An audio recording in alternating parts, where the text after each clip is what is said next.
क्या आपने कभी सोचा है कि आलस्य सिर्फ एक आदत नहीं बल्कि एक ऐसी बेड़ी है जो हमें सफलता से कोसों दूर कर देती है? क्या आप भी कभी अपने सपनों को सिर्फ इसलिए अधूरा छोड़ देते हैं क्योंकि मेहनत बहुत ज्यादा लगती है? क्या आप भी कभी सोचते हैं कि काश आपके पास ज्यादा धैर्य और हिम्मत होती? अगर हां, तो इस वीडियो को आखिर तक जरूर देखिए, क्योंकि यह कहानी आपको एक ऐसा राज बताएगी जो आपकी पूरी जिंदगी बदल सकता है। जरा सोचिए, अगर आपको कोई ऐसी चीज खोजने के लिए भेजे जिसके बारे में आपने पहले कभी सुना भी नहीं, और वो चीज आपको एक ऐसी जगह मिले जहां तक पहुंचना नामुमकिन सा लगता हो। अब सवाल यह है, क्या आप उस चुनौती को स्वीकार करेंगे या फिर अपनी ही कमजोरियों के आगे घुटने टेक देंगे? आज की कहानी में एक ऐसा ही लड़का है जो हमेशा आराम पसंद करता था, लेकिन फिर उसकी जिंदगी में ऐसा मोड़ आया जिसने उसे पूरी तरह बदल दिया। क्या वो अपनी आलस्य की जंजीरों को तोड़ पाया या फिर उसकी कमजोरी ही उसकी सबसे बड़ी हार बन गई? जानने के लिए वीडियो को आखिर तक देखिए, क्योंकि जो सीख इस कहानी में छुपी है वो आपकी सोच ही नहीं, आपकी पूरी जिंदगी बदल सकती है। एक बार एक पहाड़ी के नीचे बसे एक गांव में एक नौजवान लड़का रहता था। वह लड़का पूरे गांव में अपने आलसपन और कामचोरी के लिए प्रसिद्ध था। सभी गांव वाले उसे आलसी कहकर ही बुलाते थे, क्योंकि वह पूरे दिन कभी घर पर तो कभी पेड़ के नीचे पड़ा रहता, झपकियां लेता और अपने भविष्य के बारे में अच्छे अच्छे सपने देखता। उसके दिन ऐसे ही आलस्य में गुजर रहे थे। लेकिन एक दिन गांव में एक बौद्ध भिक्षु आए जो अगले 3-4 दिनों तक इस गांव में रुकने वाले थे। बौद्ध भिक्षु गांव में भिक्षा मांगते, दिन भर लोगों को उपदेश देते और रात में गांव के बाहर बने आश्रम में विश्राम करते। भिक्षा लेकर वापस लौटते समय वह हर बार उस जवान लड़के को उसी पेड़ के नीचे लेटा हुआ देखते। तीसरे दिन जब बौद्ध भिक्षु भिक्षा लेकर वापस लौट रहे थे तो वो उस लड़के के पास गए जो अभी भी पेड़ के नीचे लेटा हुआ था। भिक्षु ने लड़के से कहा, बेटे, मेरे पास तुम्हारे लिए एक काम है। मैं चाहता हूं कि तुम उस पहाड़ी की चोटी तक जाओ और वहां से मेरे लिए एक पंख लेकर आओ। लड़के ने लेटे लेटे ही अपना सिर पहाड़ी की तरफ घुमाया और उसकी सबसे ऊंची चोटी तक अपनी नजर दौड़ाई। उसके बाद उसने बौद्ध भिक्षु की तरफ देखा और उपहास उड़ाते हुए कहा, यह असंभव है, मैं उस पहाड़ी के शिखर तक नहीं जा सकता, मैं बहुत आलसी हूं। बौद्ध भिक्षु मुस्कुराते हुए बोले, अरे, लेकिन मुझे जो पंख चाहिए वह इस पहाड़ी के शिखर पर भी नहीं मिलेगा। वह तो इस पहाड़ी के दूसरी तरफ एक गुफा के अंदर मिलेगा, जिसके लिए पहाड़ी के शिखर तक चढ़कर दूसरी तरफ नीचे उतरना होगा। लेकिन यह कोई साधारण पंख नहीं है। ऐसा पंख तुमने आज तक नहीं देखा होगा। वह बहुत ही दुर्लभ लेकिन सुंदर पंख है जो अपनी रोशनी चारों ओर बिखेरता है। भिक्षु की इन बातों से लड़के के अंदर उत्सुकता जागने लगी। उसने आज तक ऐसे किसी पंख के बारे में कभी नहीं सुना था और ऐसे रोमांचक सफर के बारे में सोचकर वह अंदर से उत्साहित हो गया। इसीलिए उसने भिक्षु की चुनौती को स्वीकार करने का निश्चय किया और पहाड़ी की तरफ चल पड़ा। लेकिन चढ़ाई बहुत लंबी और कठिन थी।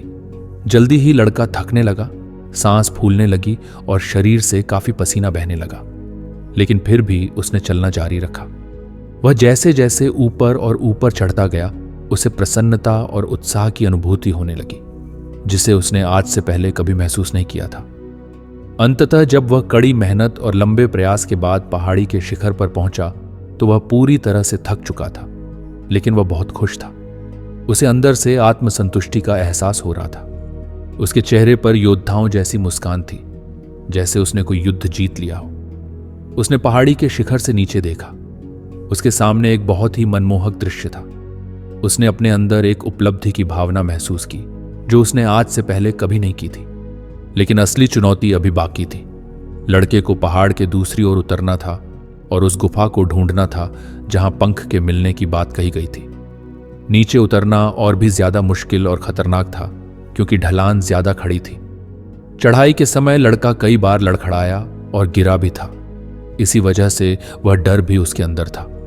लेकिन भिक्षु को पंख लाकर देने के वादे की वजह से वह लगातार आगे बढ़ता रहा।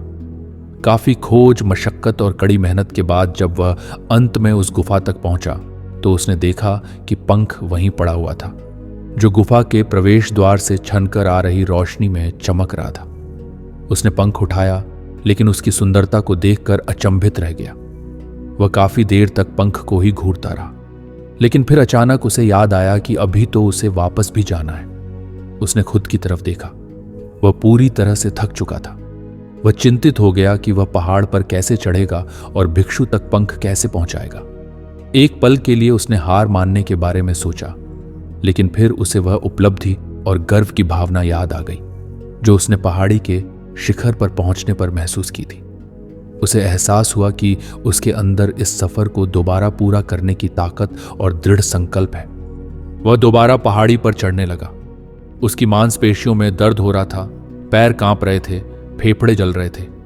वह कई बार लड़खड़ाकर गिर भी पड़ा, लेकिन उसने हार नहीं मानी। वह खुद को आगे बढ़ाने के लिए लगातार प्रेरित करता जा रहा था। अथक प्रयास और घंटों की कड़ी मेहनत के बाद अंततः जब उसने बौद्ध भिक्षु के हाथों में वह पंख रखा तो उसकी खुशी का ठिकाना नहीं रहा। उसे महसूस हुआ कि आज उसने अपने आलस पर काबू पा लिया है और कुछ महत्वपूर्ण करके दिखाया है। संतुष्टि का भाव देखकर बौद्ध भिक्षु मुस्कुराए और बोले, बहुत बढ़िया मेरे बच्चे, आज तुमने जीवन का एक बहुत ही महत्वपूर्ण सबक सीखा है कि आलस कोई ऐसी चीज नहीं है जिसे स्वीकार कर लिया जाए या सहन किया जाए। आलस एक चुनौती है जिसे दूर करना होगा। ये एक बाधा है जिसे पार करना होगा और आलस को खत्म करने के लिए तुम्हें पहला कदम उठाना ही पड़ेगा। अपने लक्ष्य की ओर चलना ही पड़ेगा और तब तक चलते रहना पड़ेगा जब तक तुम अपनी मंजिल को हासिल नहीं कर लेते। लड़के ने भिक्षु के शब्दों की गहराई और उसके महत्व को समझते हुए अपना सिर हिला दिया।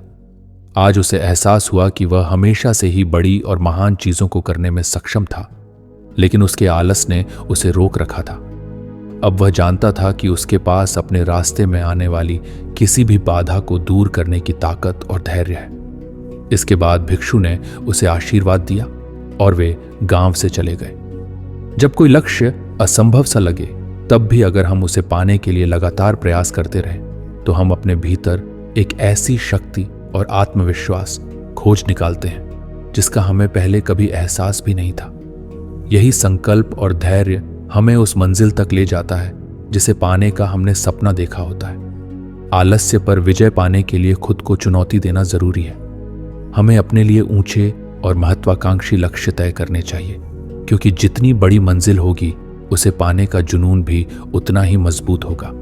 रास्ता कठिन होगा, बाधाएं आएंगी, लेकिन असफलताओं से सीखकर आगे बढ़ते रहना ही सच्ची सफलता की कुंजी है।